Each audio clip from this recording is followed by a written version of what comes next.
Pull my clothes.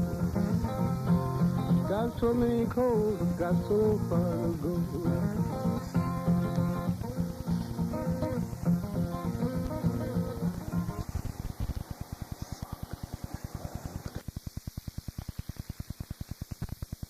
That you were hearing, but it seems like things have straightened themselves out right about now.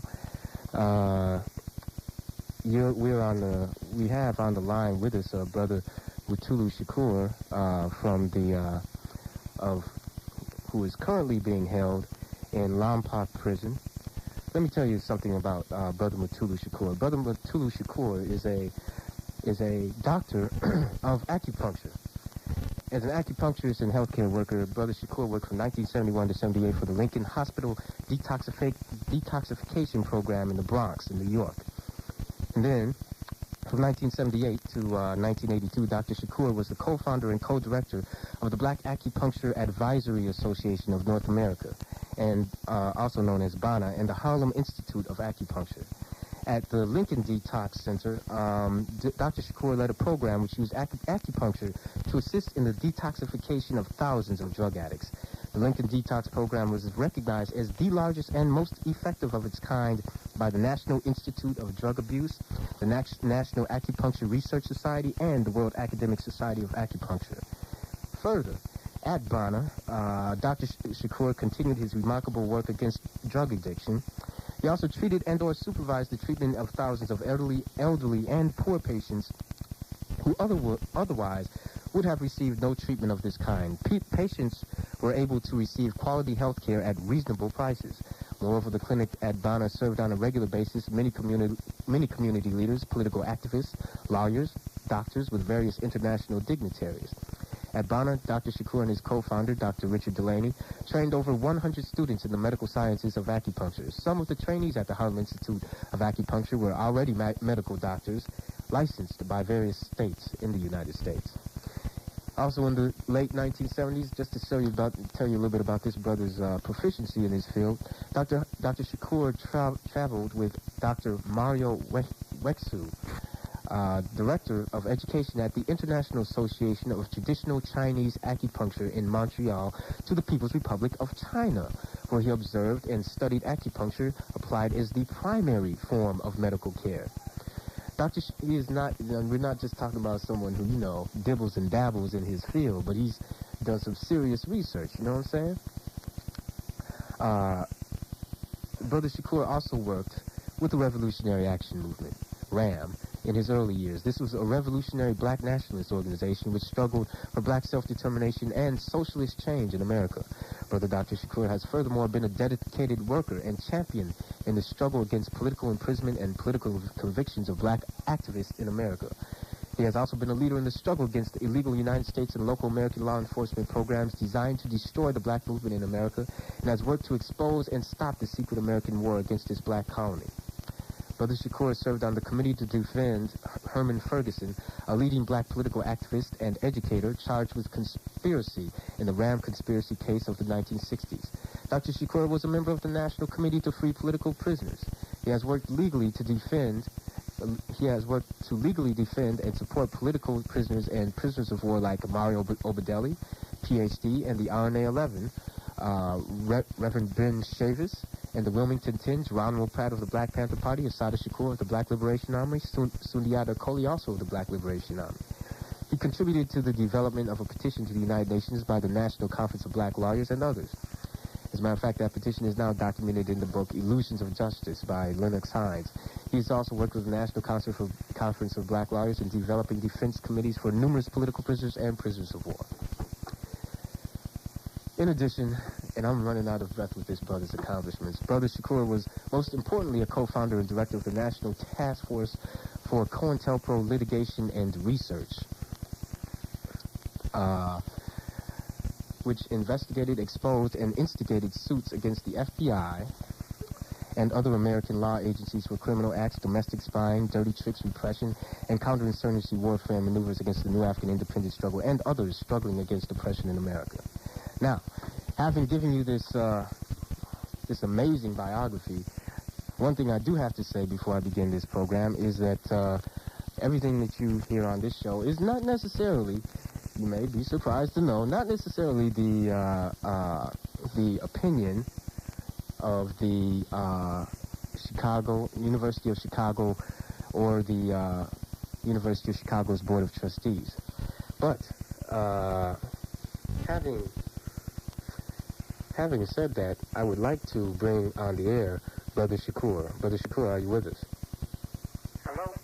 Hello, Brother Shakur. How you doing? Free the land, brother. All right, free the land. Now, Brother Shakur, we've just, I just read over some of the things that you've been doing. You've been a busy brother even now that you're incarcerated. And I'd like to inquire as to, when we look at your accomplishments and we look at what you were doing with acupuncture, a lot of people, first off, think, acupuncturist, how is somebody with acupuncture going to serve in the struggle, et cetera, et cetera? Doesn't usually strike one as the freedom fighter type of thing to do. So could you explain to us how acupuncture fed into your struggle for black liberation? Yes, Brother Stanley. First of all, I'd like to thank you and the university for allowing me to talk to the south side of Chicago, people I have not had many opportunities to speak to since I've been incarcerated or since I've come up from being clandestine. It's important for us to understand that the struggle for our liberation is a complete process, brother, and which requires of us to be prepared to address the causes of our oppression.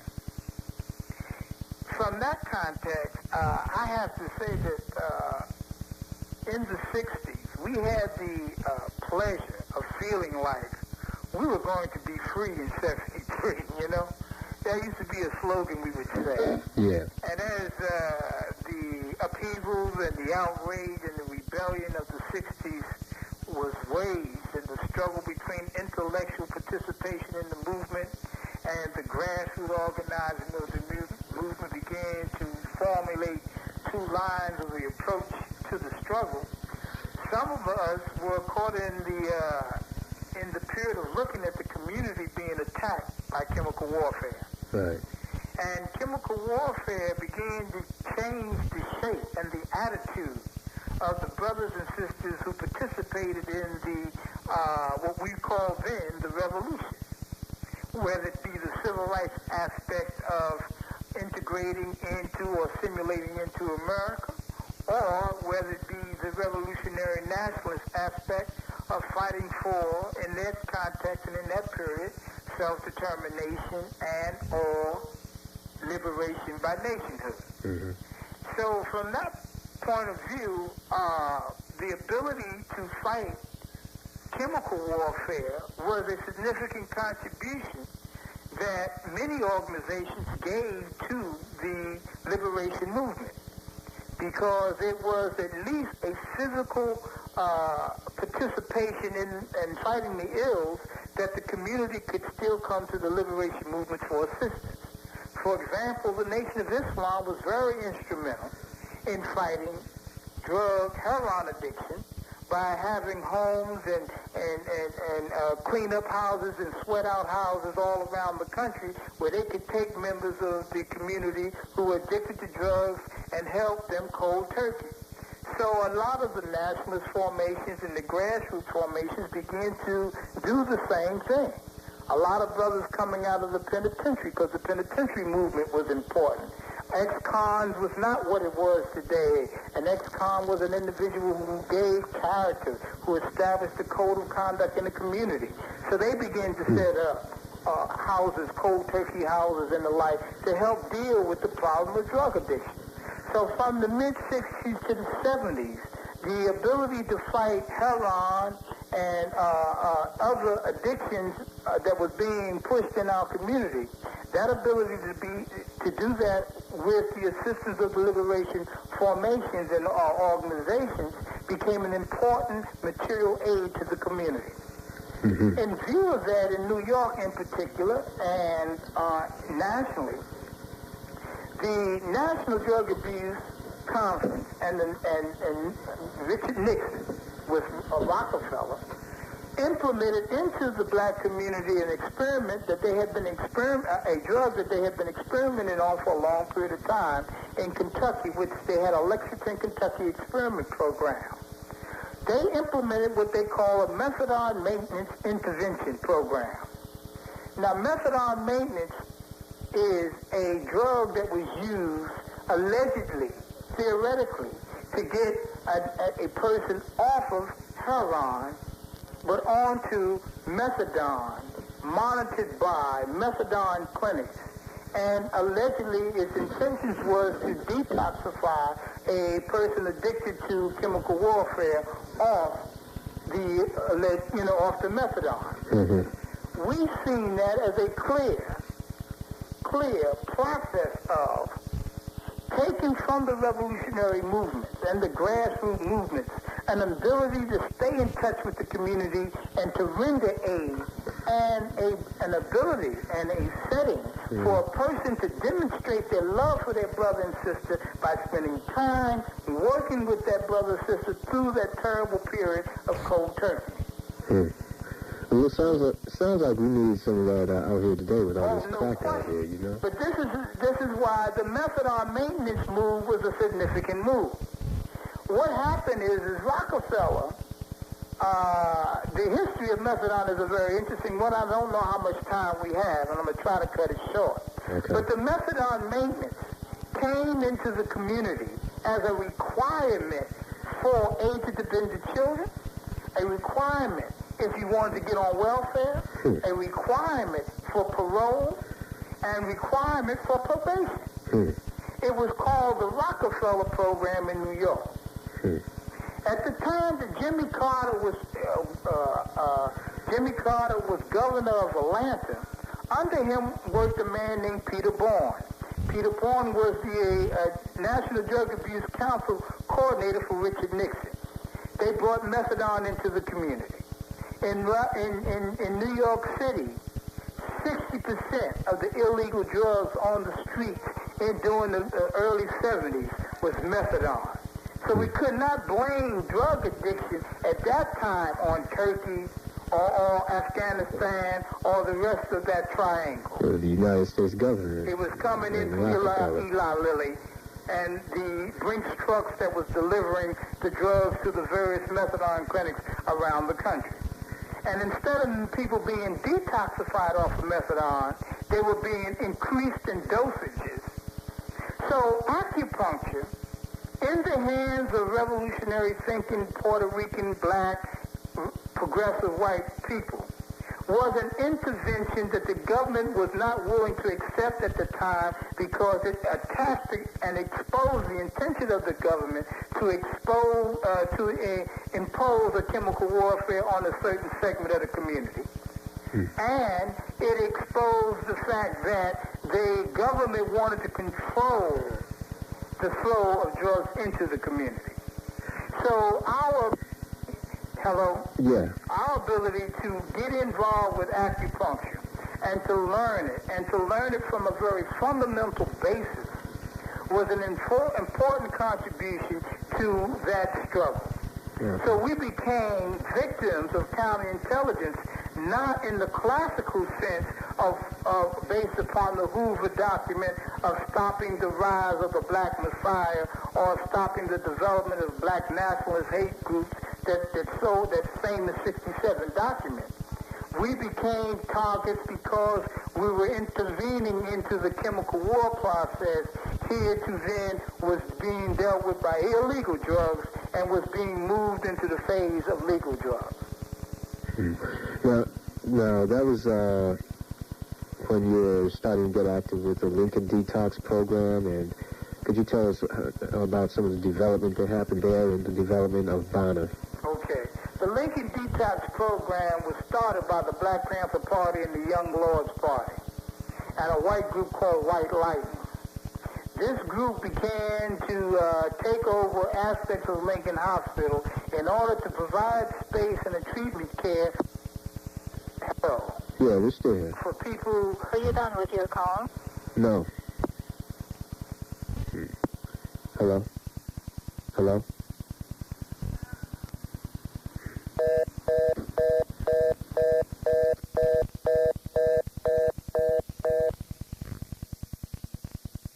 So, ladies and gentlemen, that's where we left off last week, or I should say 2 weeks ago. That was October 4th,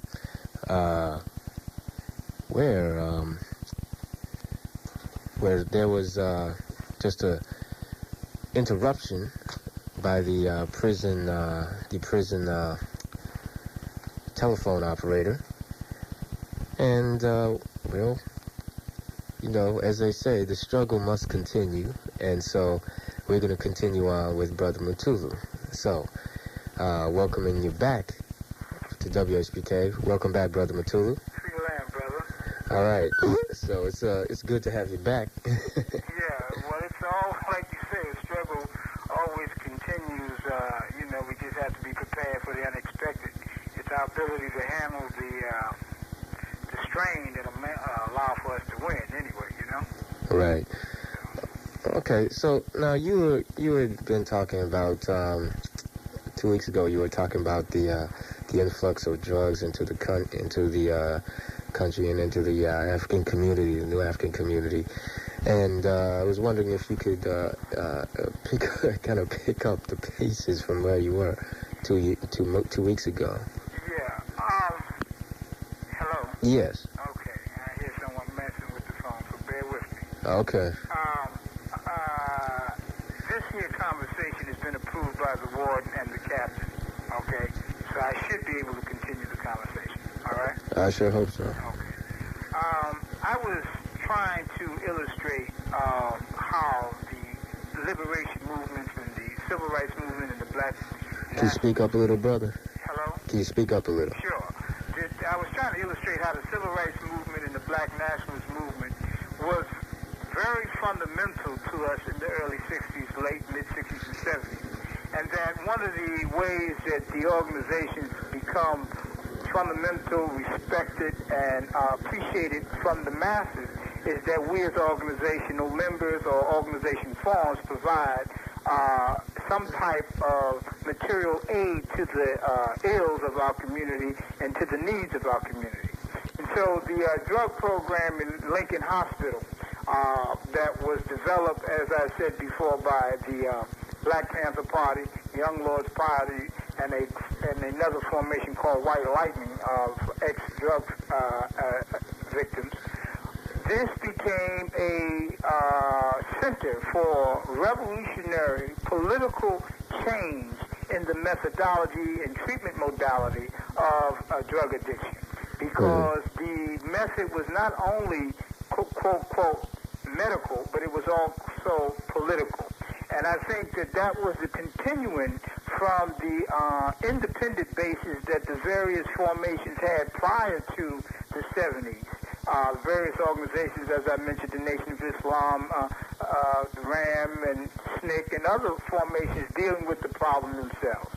So the Lincoln Detox became not only recognized by the community as a political formation, but its work in developing and saving men and women of the third world inside of the oppressed communities, resuscitating these brothers and sisters and putting them into some form of healing process within the community, we became a threat to the city of New York, and consequently with the development of the Barefoot Doctor Acupuncture cadre, we began to move around the country and educate the country, various other communities, and set up schools and orientations around acupuncture, drug withdrawal, and the strategy of methadone, and the teaching the brothers and sisters the fundamentals of acupuncture, the theory of acupuncture, how it was used in the revolutionary context in China and in Vietnam, and how we were able to use it in the South Bronx and our success. Primarily because we had a love for our people and we had a commitment to our people, we started very rudimental. we started with just finger pressure points. And as we began to continue and search for the truth, the information came to us. We went to China, we went to Montreal, we went around in England and Switzerland and various parts of the world to understand the theory and the application of acupuncture to drug withdrawal. So we became predictable. We became the base of acupuncturists who were revolutionaries in this country. Most of us belonged to various political formations, and we were a part of a cadre of men and women who were not licensed Western doctors, but we were acupuncturists and Oriental medicine, and so therefore we opened up a whole avenue of the standards and the oppression of AMA against Oriental medicine and the whole line of struggle. So acupuncture and Lincoln Detox together was a political and medical threat to the theory of legalized chemical warfare within our community. Now that's deep, because the more I find out about, how to take care of one's body, how to get medical treatment, I mean, it seems like there was a whole lot of so many concepts involved in what you were doing. The AMA involved, and the concept of Western medicine and pumping drugs into your system, and the toxification of the community, the chemical warfare. This is a part of our history that I guess very few of us have had access to. Now, but I wonder if you could also tell us a little bit about your case and exactly how things came to a head and how you wound up in prison. One of the things that's got to be clear is that I am a part of a movement. I have been a part of the movement most of my life. Yeah, most of my life. And when I became involved in the Lincoln Detox process, I had already been in the Republic of New Africa, the Black Caucus. I've been the supporter of the Ram cases in Queens, New York. I had also been involved in the National Black Political Convention. I was already a political animal. When we all hooked up in Lincoln Detox, there were major leaderships of the Young Lords Party that was a part of what we called the Lincoln Detox Collective. We were also a part of the National Committee for the Defense of Political Prisoners. Some of us was a part of, some of the North Americans were part of the Midnight Special. One of the sister Bernadine Dawn was, Jennifer Dawn was a part of the Lincoln Detox Collective. So we had a number of politically conscious people involved in carrying out the fundamental process of dealing with the needs of the community.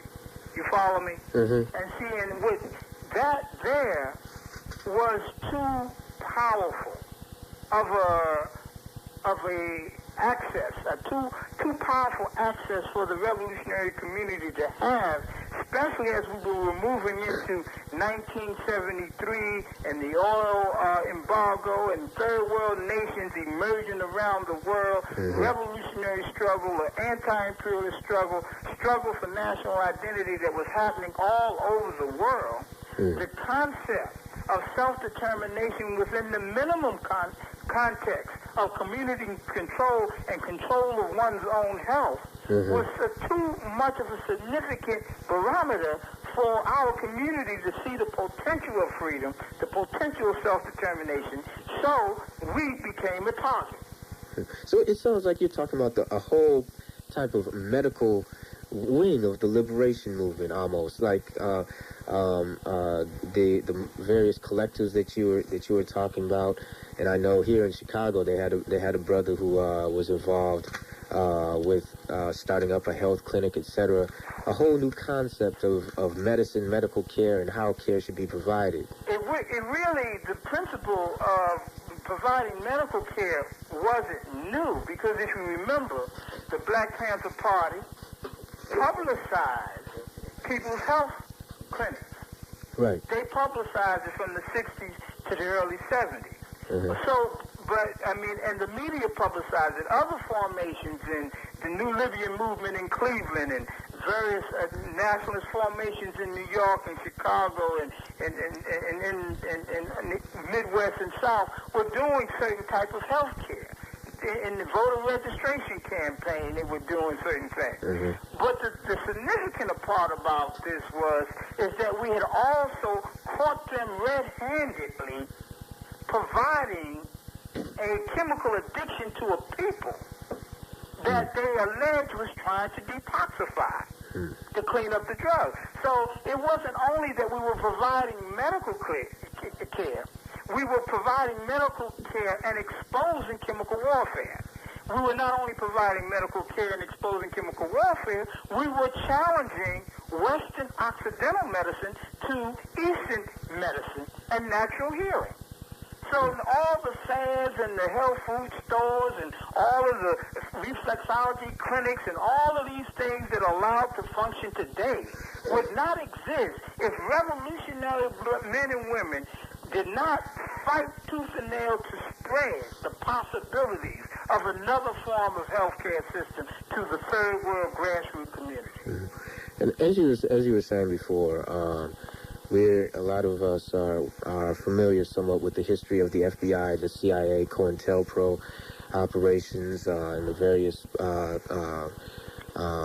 search and destroy missions of various police departments across the country. And in New York, it was particularly fierce, from what I understand. Oh, it was very significant. It was very significant. A lot of the thing that you have to understand is, one, people must read the COINTEL document directive clearly. Mm-hmm. And aspects of it talk about misdirecting, discrediting, taking off track, taking away credibility, preventing good work from looking like good work in the community. Fundamental stuff. And that is strategic as opposed to overt. You follow me? Mm-hmm. And so suddenly they were beginning to, they couldn't come at us direct because it would be hard to explain. If men and women are trying to do something good, why are you attacking them? Mm-hmm. So therefore, the misdirection and the discrediting and the media's collaboration by refusing to announce to the community and to the readers what was going on allowed for the Lincoln Detox program to be targeted as if it was poverty pimps going on up there. They put out, at the time that we were moving, there was a group called the National Caucus of Labor Committee. Mm-hmm. They began to attack us. And now that we've seen their covert operations and understand them to be destabilizing and working for different forms all over the world, we realized that they were part of the covert action. Mm-hmm. We were attacked by Charles Schumer, now a congressman in Washington. He was a congressman in Brooklyn. He led an assembly evaluation of all the so-called therapeutic programs, which were residential communities where you could keep people in over a certain length of time and try to heal. Then he felt that we had too much control, that men and women had too much control over brothers and sisters without them being certified. And you know, certified men being politicized to the right-wing element. So Mayor Cox, who became the mayor at the time, was the head of the New York City Board of Estimates. And so he won his campaign on attacking drug programs and anti-poverty programs in New York City. So during the end stages, after they had murdered many BLA members, after they had tremendous trials, and the Lincoln Detox community, the Lincoln Detox patients, the Lincoln Detox workers, the Lincoln Detox supporters were always in the eye of the storm when it came down to supporting revolutionary causes, positive issues. We striked when the Gypsy Cabs went on strike. We struck with the workers, the healthcare workers in the hospital. We demanded better health care. We fought in the welfare department for proper treatment of welfare recipients. We had a legal defense fund and helped indigent people who couldn't afford legal services. These are the kinds of people services that was developed out of a revolutionary context from Lincoln Detox drug program as a result of politicizing victims of drug addiction and educating the community of chemical warfare. We were able to provide these types of community service. Therefore, as the COINTELPRO and the media said that the liberation movement, they had broke the back of the liberation movement, here in the South Bronx, under a different banner, under a health banner, we had cadres of men and women who were once the cause of the scourge of the community, being now the healers in the community, out there spreading the word of self-determination and liberation. So this is between the years of we're in Lincoln Detox. That's from the years 71 to 78, right? Yes. And now, eventually, was Lincoln disbanded or what? Well, the day that I was fired, they sent 200 policemen to the clinic, surrounded the clinic. 200 policemen. Yes, and just controlled the whole thing and fined all of us, or told us that we were to be sent to other hospitals. Right now, today, you can go into New York City, and in most municipal hospitals within the community, within the black and Puerto Rican and poor communities, the municipal hospitals, not the private hospitals, but the municipal hospitals, you can now receive acupuncture treatment for drug withdrawal as an alternative method of treatment. And that exists today because many men and women were put in jail, shot and killed, up all night, had mental disorder, all of the things that go with ongoing low-intensity warfare, all the suffering that can be attributed to that, as Fanon says. You will find the reason why men and women now can go get acupuncture and alternative health care has to do with that cadre of men and women. And they need to be praised, and that situation needs to be correctly analyzed. Because if we do not analyze it,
You were involved with BANA, right? Yes. BANA was the Black Acupuncture Association of North America. Mm-hmm. We went into Harlem, and we bought a home in Strivers Road and opened it as an acupuncture clinic in Harlem. And that clinic began to teach brothers and sisters and others the skill of acupuncture to spread around the country in various segments of the population. And we began to certify them internationally we were open under the International Association of Acupuncture and the World Health Organization. Because I have always been a revolutionary, I've always been a supporter and a member of the liberation movement, nothing changes. The acupuncture clinic was a clinic, and BANA was built on a similar structure as a Lincoln Hospital. It must be political, and any person who was going to learn from our clinic had to be somewhat socially conscious and committed to fighting the ills of the community. And so acupuncture, BANA became a target just like Lincoln Detox. The only difference is that it was easier to focus on BANA, to isolate BANA, in order for them to deal with this raid on BANA that happened in March of 1982. BANA became a target in a RICO conspiracy. What they allege is that because BANA was providing this kind of health care and insurance companies was not giving money to BANA because there was a part of another counterintelligence strategy to try to close us down by refusing to pay rightfully due insurance bills to the clinic. They alleged that the clinic was being kept alive by the Black Liberation Army.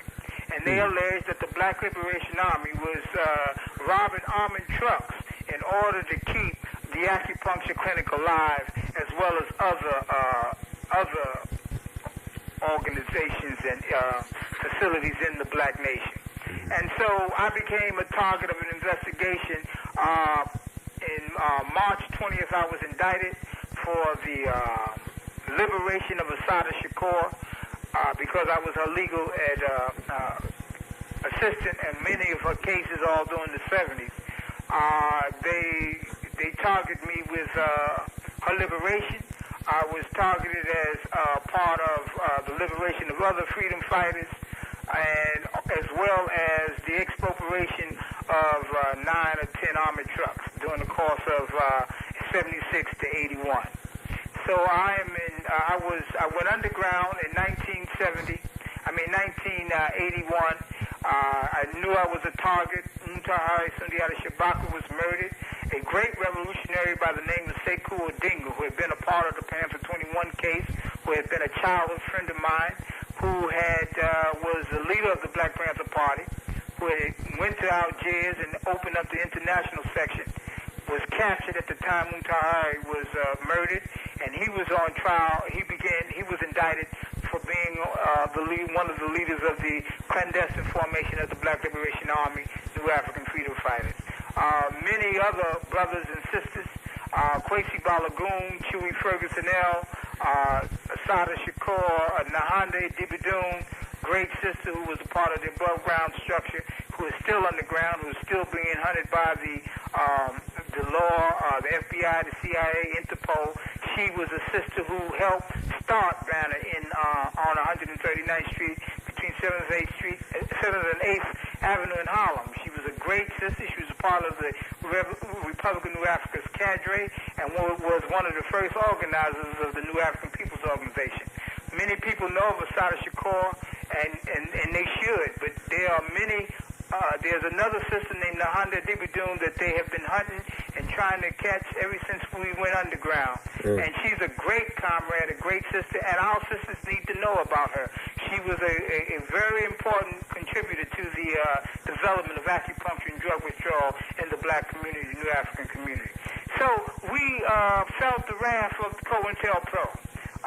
We were also, prior to and during the time of the Lincoln Detox process, my political work was the National Committee for the Defense of Political Prisoners and the National COINTELPRO Litigation and Research Committee. Now, that formation was made up of various political formations and organizations who had suffered during the decline of the revolutionary movements. These formations were victims of counterintelligence and COINTELPRO and low-intensity warfare.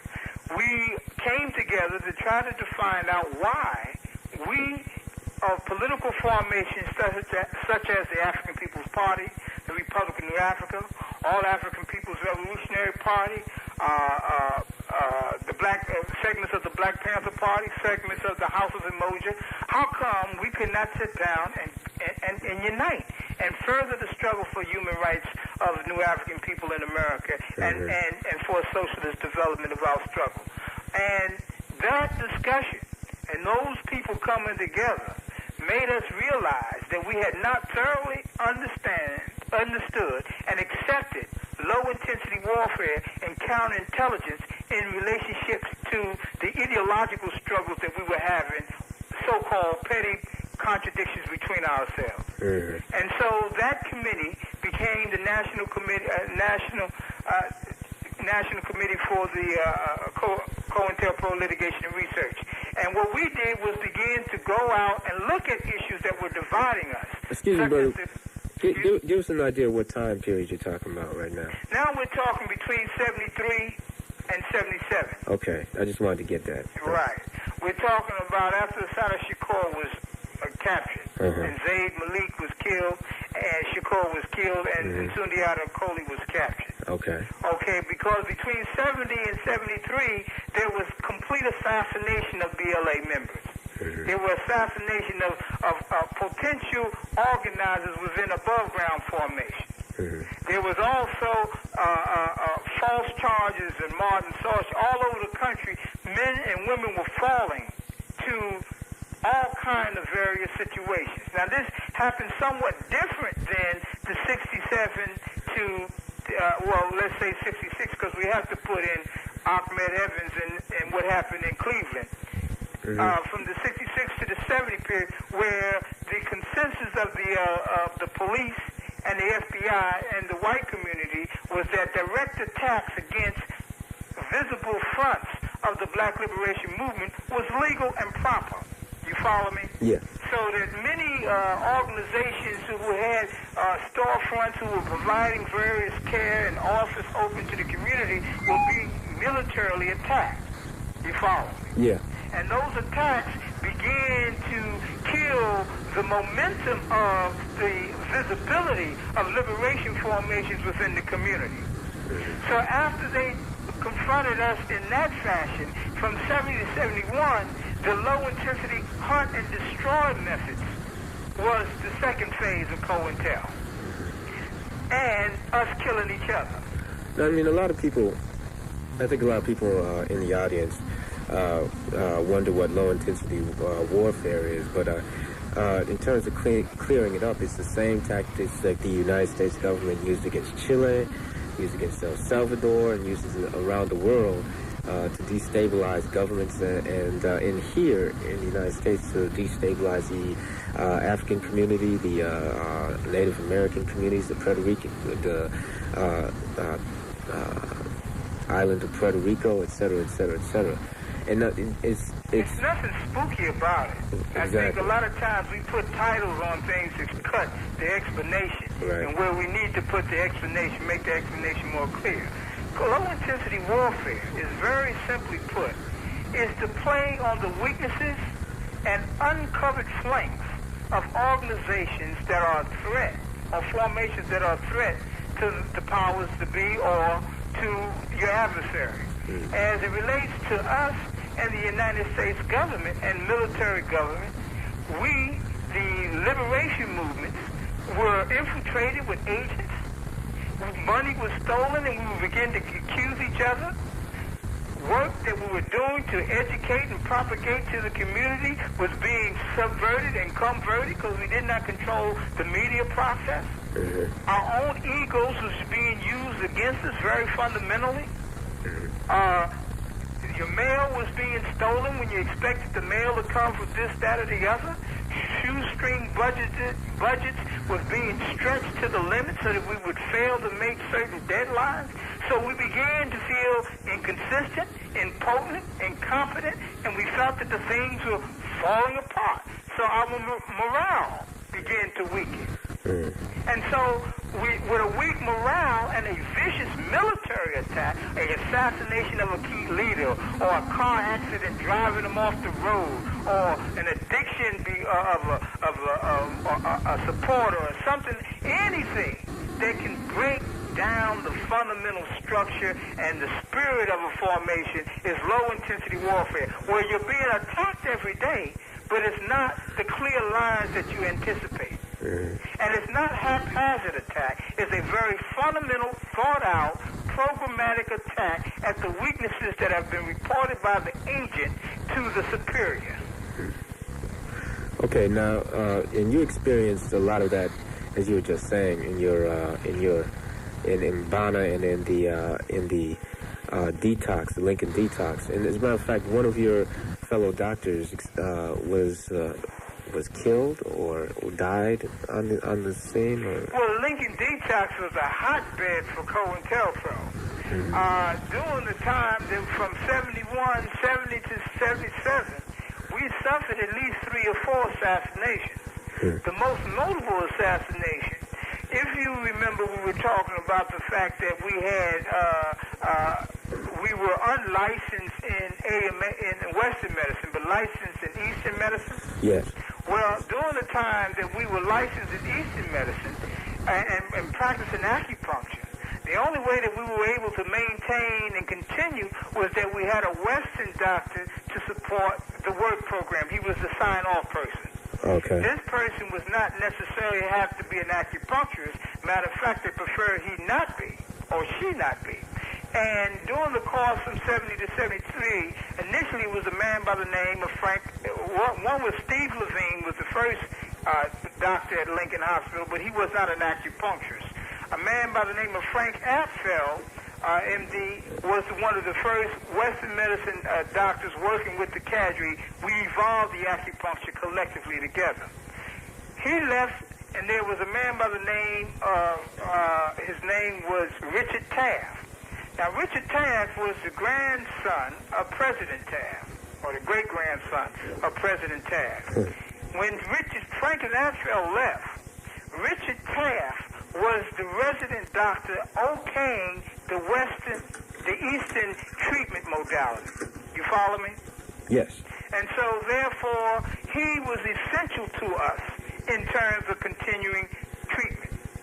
Okay. At the day he was murdered, 2 days before he was murdered, Charles Schumer and the National Caucus of Labor Committee created an attack, a verbal media attack, as well as a mass rally to create a diversion of energy from the Lincoln Detox program.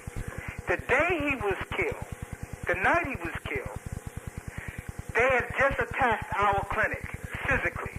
And anyone in the over historical period would know that the National Caucus of Labor Committee had brown shirt type tactics. They would just jump on the people, beat them with nunchuckers. That was their modus operandi, right? Mm-hmm. And so the day Richard Taft was killed, Peter Bourne, who was Carter's East Coast Regional Campaign Manager, and the survey of the international acupuncture availability for drug addiction, came to the clinic. He was there when Richard Taft's body was killed. And if you want to know who Richard Bourne was, Bourne, his father was the person in Grenada who owned the American Medical University over there, who called in the troops saying that the Americans was under attack. So his son was there the same day that the grandson of Richard Taft was murdered. Now, the murder was he was shot up with drugs in the back of the auditorium. That's how he died. So that was to discredit the acupuncture clinic as if the doctors of the clinic was drug addicts. Right. That he OD'd. And now, even if you accept the fact that he used drugs, which we don't, why would he use it in the back of the auditorium and die? Very shaky circumstances. Another great man that was killed associated with the Lincoln Detox program was a man by the name of Stanley Cohen, a fantastic lawyer. This man had won every case that we had from Lincoln Detox, BLA cases, cases dealing with rights of welfare clients, workers' rights. He had defended Asada Shakur through 3 major trials. We were getting ready to go into Jersey for the last final trial because Asada Shakur was never convicted of the things that they allegedly were looking for her for. She was convicted for defending herself against an assassination plot on the New Jersey Turnpike, which killed my brother Zayd Shakur and imprisoned Sundiata Kohli. That last trial, just before we were going into that last trial, they found Stanley Cohen OD'd on cocaine. He was the best attorney that the clinic had and that the revolutionaries had at that time. Not famous like the rest of them. Okay. Now, we've covered so much. It's been so fascinating. And I want the reason why I'm covering all of this is because when you read about me in the big dance, or you read about my POW position in the courts and the stand I take on international law as it relates to our struggle, when I say that I'm a prisoner of war, I'm talking about low-intensity warfare. I'm talking about a warfare that has been sanctioned as legitimate war by the Protocols 1 and 2 of the International UN Convention. You follow me? Yeah. And I'm saying that we have to recognize that our suffering cannot be passed off as criminal, follow me, violations. I am a part of the liberation movement. I accept that. I accept the fact that the United States government has waged war on us as a people. And I believe that my actions are part of resistance to that war. Consequently, I am captured as a prisoner of war. You follow me? Yes. And so when I tell you what the war is like, when I talk to you about acupuncture, and I talk to you about healing, and I talk to you about legal work, and I talk to you about welfare work, that work is work that must be considered war work. You follow me? Right. Because if we are to save ourselves, we must be clear about what we're dealing with. The unclarity creates the confusion. You follow me? Right. And so I give you this whole background because when you read about me or when they say things, I mean, most of the time they don't like talking about me because they can't make me a classic criminal. They can't make me a petty thief. You see, they have to deal with the whole. You can't deal with the part. And so when we talk about all the freedom, like Abdul Majid of the Queens 2 and Basir, these men worked on housing. They worked for better housing in areas like Chicago and New York and Detroit and Philadelphia and Boston. We know what it is to have hot water flats. We know what it is to have rats and roaches and the landlord not coming in taking care of that. More tropical areas might not understand the significance of fighting landlords and slumlords. You follow me? But these brothers, that's the work they did in the community. And so now they are in jail fighting for a new trial for allegedly killing a policeman. You got Mimir in Philadelphia, who was a radio personality, a person who dealt with the media, who gave the news, who dealt with the arts of African people, new African people. He's getting ready. They're trying to execute him for defending himself against a policeman. Now, how can you execute a political prisoner, a prisoner of war? You can't do that and not violate the treaties of war. When you look at what's going on in ANC and in Pretoria government right now, the release of prisoners, the phases of release of prisoners, and this is why we must save Mimir, because Because if we allow them to kill Mumia, execute Mumia, all of our future will be executed in pursuit of political struggle, when in other countries, prisoners of war are put in prison detention camps and saved until the negotiation happens. Well, I find that in this country, most people say prisoners of war. Well, you must be talking about those people that Ross Perot is talking about, or somebody, something like that. There aren't any prisoners of war, political prisoners in this country, and I think that's part of the myth that we have to dispel. Well, it's a myth. It's because our movements, our people who deal with the media, do not interpret our situations properly. So sure, if there's only one war that people know about, the war against Saddam Hussein, then that's the only war that they're going to refer to. The war against drugs, Noriega, then that's the only war they're going to refer to. So we have to understand, and we can't charge genocide, we can't charge reparations, if we don't realize that we can't say at the same time that the existence of New African people is a warlike existence inside an oppressive colonized situation. Yes. It seems to me that along with the concept of being at war is the concept of nationhood. And when we talk about the concept of nationhood in context of black people, of New African people, we're talking about a land base on this country.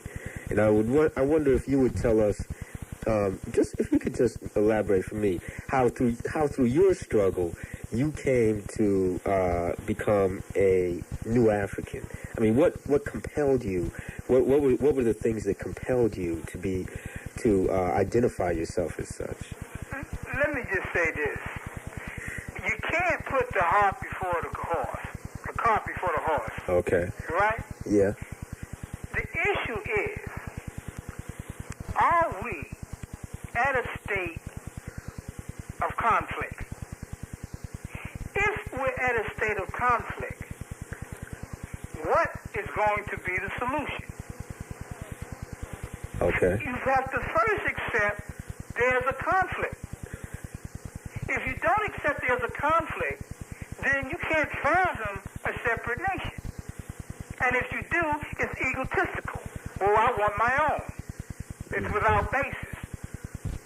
But if you understand that we do not coexist in a vacuum, that we are in a life and death struggle, that the history of us being brought here and how we're treated since we've been here demands that we come up with some formula to resolve this contradiction, or else our condition and our circumstances might be the cause of the fall of all humanity on the planet Earth. Because we must be free. Now, everybody doesn't agree with that scenario. You follow me? Yeah, that's true. Some people believe that we can formulate a better living and life condition by participating in an integrated political and economic system, cultural system. Now, I do not say that they're not revolutionaries. If they are hell-bent on changing this system and changing the rights of people and forcing this government and developing a new government that integrates everybody into a equal formation and rights for everybody, well then, all praises due to Allah. Fine. It still does not deal with the question, where do we find ourselves as New African people brought here as slaves? Okay? Right. But even in that society, I will coexist because you allow me to have my own culture, or at least try to find where I'm going. You follow me? Yes. But I contend that utopia or that possibility for the last 150 years has not come to be. And in the process, we have been dying. And in order for us to understand it is that we were fighting for, we must label what we're fighting for. And I'm fighting for a nation of new African people, not exclusively, but conclusively our nation that develops a culture that deals with our experience, and that a culture that will allow the exercise of creativity, the potential of every man, woman, and child that enters our nation. So I come to that because I understood that I have to know why I'm fighting and might die, why I sacrifice. Okay. People come to it for different reasons. You follow me? Yeah. And so we can intellectualize it.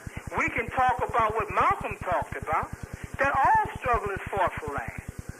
The Turkish struggle, the struggle that you see in Europe, in the Soviet Union, is a struggle for national identity. That the different nations in the Soviet Union feel that they must have their own land base, they must make their own decisions, and formulate their own policies as it relates to other peoples in the world. And that was the mighty Soviet Union.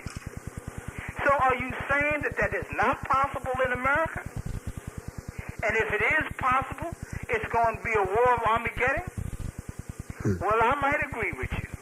But it does not take away from the fact that you must know why you're fighting and why you're sacrificing and why you might die. Okay. You can't be vague about that. Okay. Because what we're struggling for is the control of the natural resources. And what you saw in Saudi Arabia, Kuwait, and Iraq was a struggle to take a piece of the natural resources that has escaped the U.S. imperialist powers because of the emergence of territorial nationalism. Okay. Now, let me ask you this. I've heard about the Shakur family. I mean, I've heard a lot of beautiful, positive things about it. I wonder if you could tell me a little bit about what that family is, or that connection is. Could you? Yeah. I mean, it's out of curiosity. I've just heard a little bit about it. The Shakur family extends from a man by the name of Abba Saladdin Shakur. Abba Saladdin Shakur was responsible for fathering Mutulu Shakur, Zayd Malik Shakur, myself, Asada Shakur, Sekou Dinga, Abdul Majid, Malika Majid, and many other new Africans who were part of the Republic of New Africa and the Black Panther Party. And we were of the Shakur tribe. Abba Shakur was one of the loyal members of the OAU and the Muslim Mosque Incorporated, and a close associate of Brother Malik El-Shabazz. Okay. And now I understand that Brother Tupac Shakur is raising some consciousness through his records. As a matter of fact, I've heard his last record. It was great. Yeah. Tupac is my son. Oh, great. And he is being attacked by the powers that be because of his own individuality, his own methods and ways of demonstrating how our lives, the absence of his extended family, me, Lumumba, Zayd, his mother, a great woman, Afeni Shakur, one of the only two women in the Panther 21 case, who defended herself during the Panther 21 case. And one, she was also a very key figure in the national pro litigation and research formulation, a fantastic worker against housing. and one of the key supporters of political prisoners and prisoners of war during the 70s. We understand that our children, and a lot of things that men, you know, it's interesting you would bring that up, because we've just been talking in the family about how we're going to handle the Quail confrontation. Let us be very clear. It is always admirable to have your children believe what you believe. Uh-huh. It's always the legacy you'd like to continue. You feel like you commit yourself, your sacrifices, Yeah. so that they will know. And we have many children, many of our children. The ex-clan is Sonny Carson's son, Brother Lumumba, a great comrade. We grew all, this is all our family. But they all have seen what low-intensity war means. My other son, little Mutulu, was involved in the Tony thing. Now, him and his brother together. No kidding. Yeah. But what we see is that many of our children suffer in ways that is yet to be analyzed from the intensity of the war that we have been struggling against. And because our community has not accepted that as a reality, and because we're in jail, we're not able to give our family what you might give, not you personally, but what they might be able to do in the confines of their home, and expounding the culture and going back to the Egyptology and the history of the Nile and the great cultural lessons that our children are getting. They always seem to forget to give the real or research the struggle, the contemporary struggle that a major part of our people played a part in the 50s, 60s, 70s, 80s, and 90s. Sure. And because we forget that, our children, who are directly connected to the intensity of the war, are constantly evaluating the consequences. I see. And the way that they respond to the repression, oppression, sometimes might not be what we want them to do. But we have begun to understand what the residue of war means. Just like the people and the fathers and mothers in Angola whose children have been shooting their mothers and shooting their fathers at the orders of Zimbabwe. Just like in South Africa, where necklaces was required to rid the townships of informants. Just like the killings and beatings of young kids that were in the ANC and PAC. We will have to see in another generation how that has affected, after the Soweto riots, how that did that affect the masses of people. Are we immune to life and death?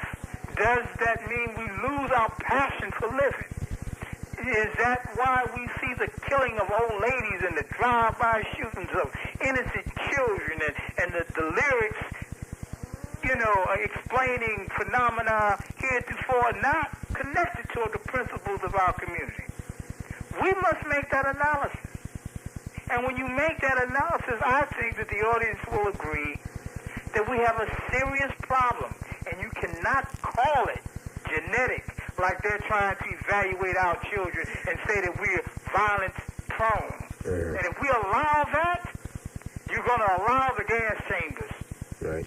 If you allow every child to be fingerprinted and footprinted, you're going to allow the gas chambers. If you do not understand that the Tuskegee experiment about the sex and allowing men to walk around with syphilis for 30 and 40 years, and then we come up with AIDS, if you don't see it, I mean, you know, Yeah, what can you say? It's nothing. So, you know, we all go to the next level with a different understanding. Yeah. You see, so, yeah, those are our children, and, you know, KRS-One and MC Light and all of the rappers, Brother Prince, and all of these people are yelling see as a political reality. But for lack of a structure, and you have to accept the fact that Minister Farrakhan and the Nation of Islam are overtly courting and supporting Ice-T and Ice Cube, and rightfully they should. They should. And I thought you got to admire that. But we must do the same. Not we meaning separate from the Nation of Islam, but a non-religious formations must clearly embrace and support and protect the griots of the youth of today. Wow. You know, it's been just fantastic having you on the air, and I really hope we can do this again sometime. It's been, you know, I talk about on the air sometimes, talk about the history that you didn't get from Eyes on the Prize. Oh, no question. You know what I'm saying? But it's a good foundation. It's a good foundation. I think what is missing from the Eye on the Prize is the filler. How did Willie Ricks get to, you know, Black Power, and how did the struggle between SNCC develop, and you know, how did the love that you've seen between Martin and Kwame Ture, even though they disagreed tactically. Yeah. I think it's important to see that when the Deacon's Defense for Defense was securing the men and women marching from Montgomery to Mississippi, that they were being protected by the Deacons for Defense. That was a capitulation on Martin's behalf that security was needed at some point. Right. So everybody was growing, you know? It's an evolutional process. Right. And we have to analyze that. One of the things that it made clear is that we had to clearly define what it is we want. Nonviolence cannot be an objective. It can be a strategy, but it can't be an objective. Okay, brother. Well, we're about to sign off right now because I'm about to run out of time in about 2 minutes. If there's any final message that you'd like to shout out to the Chicagoland audience and whoever else this may go out to. Yes, I'd just like to say that I've met some great men that have come out of Chicago, that have been in prison. It's my first time in prison. I think that all the communities need to come closer together. I think that we have to realize that we must support our political prisoners. We must internationalize our support for our political prisoners. We must make that a requirement for our support for other causes, because all other causes support their political prisoners. It is not sufficient for the whole half of America to raise up for Nelson Mandela and not raise up for Sekou Odunga and Mumia Abu-Jamal and the rest, Geronimo Pratt. Right. We must see our struggle in its proper context. And we must see the severity of it. And we must have more love for each other, and we must stop being afraid to be in the community offering the solution and deal with it completely and decisively. All right, brother. It's been good having you on there. Okay. Free the land. Free the land and the man. All right. Okay, right. Bye-bye.